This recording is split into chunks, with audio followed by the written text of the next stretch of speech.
Hello, friends. I'm wearing my hoodie today because my hair was just like sticking straight up. It was one of those nights. Another one of those nights. Let's see if I can get the light a little better so I'm not just reflecting the computer. Okay, I'm just gonna do hopefully a quick video where I don't go off track too much, or different tracks, maybe not off track, but alternative tracks. But there's been a lot moving this morning, and I'll just leave it at what I wrote, and I'll read it to you. So here it goes. So hello, friends, and I didn't write this, but Steve here, Steve's still here, and we are in the first week of the second month in the 13 months of the Mayan calendar. So the months are all based on the 13 tones that have been ascribed to the moon. So it has 13 tones, and this is the second month, so it's tone 2. So month 2 is the lunar tone of challenge. So just feel that word inside you, the tone of challenge, and what you make up that means to you. So, according to the Mayan calendar, the purpose of month 2 is to polarize, stabilize, and challenge. So, what do these words mean? What comes up for you when I say the word polarize?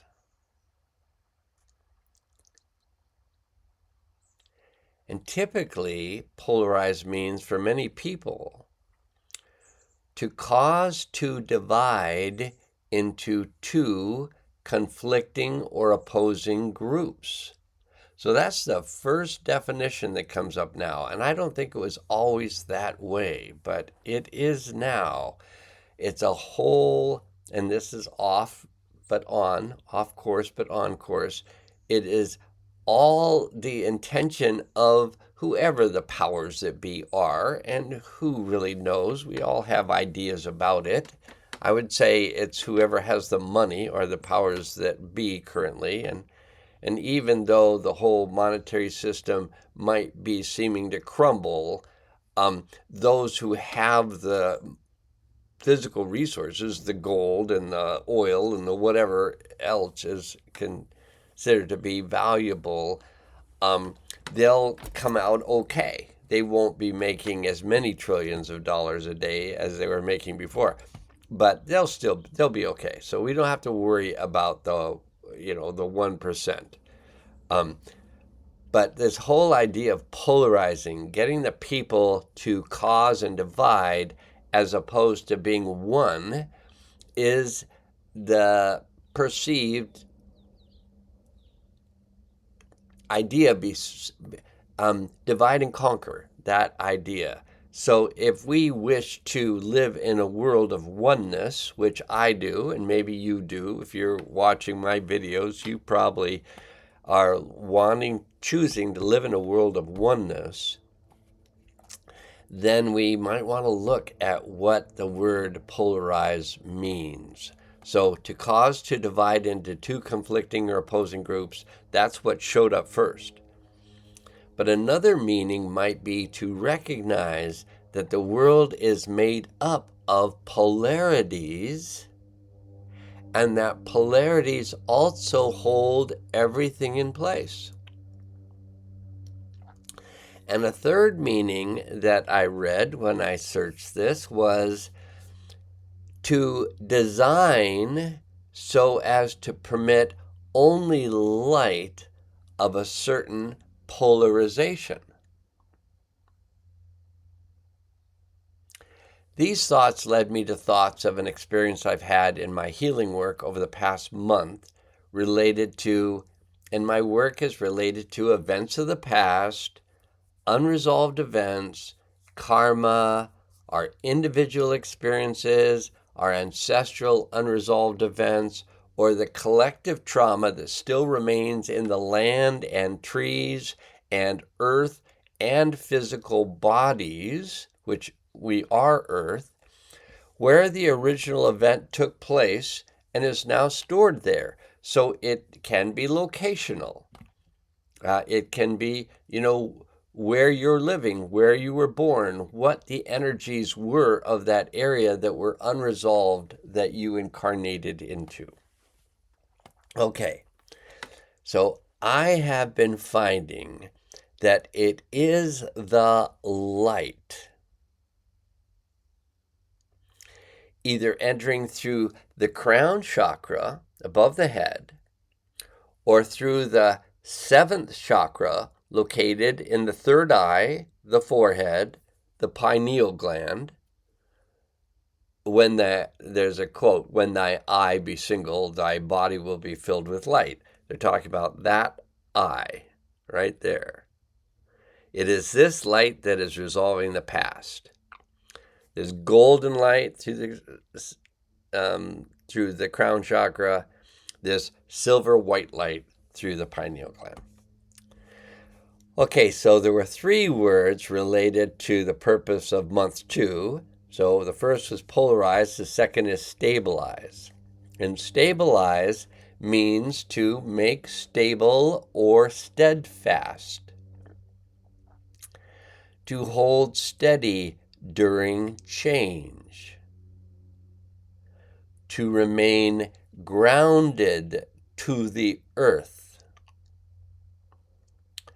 to find balance and equilibrium so that we are supporting the transition to a new reality. And the third word is challenge. And challenge is a call to engage in. Just engage in the process. Challenge also means to confront, which means to face directly, to not turn away from the challenges, but to turn towards them. That can be the unresolved events of our past.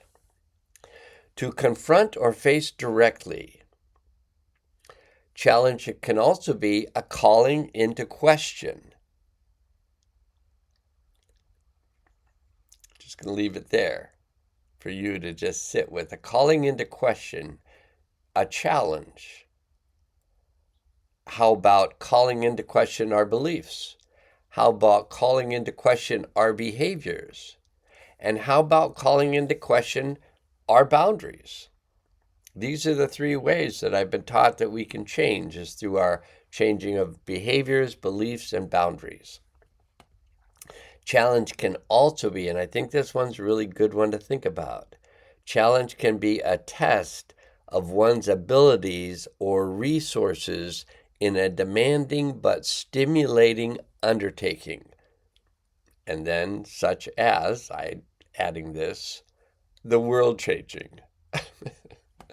Okay, so I started out writing today because I wanted to bring to your awareness the discovery of how light is resolving the dark, shadow, karma, unresolved events just by shining.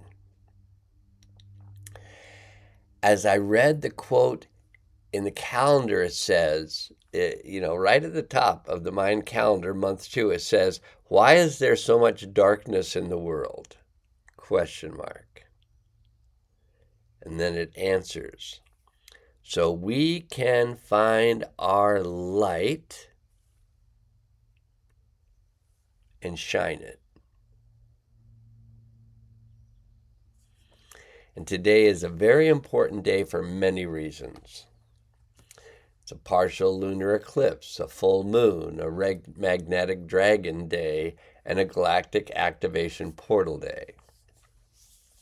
Which means today we can make big changes in our lives through allowing change in the amount of light that we bring in through 3 portals. the crown chakra. Bring in the golden light directly through the top of your head. The third eye, bring the silver and white light directly through your forehead and down into your heart. Or bring the light from the earth up through our grounding chakras located in the arch of the feet. I know this aren't my feet, but I'm not going to show you my feet. And the root chakra at the base of our spine, referred to as our sacrum. And then I looked up the definition of sacrum because I thought it was important, because I knew sacred came from sacred. But sacrum is derived from the Latin word os sacrum, which means sacred bone. Sacred bone, from the ancient Latin script. It also comes from the Greek hieron osteon, which also means sacred bone. So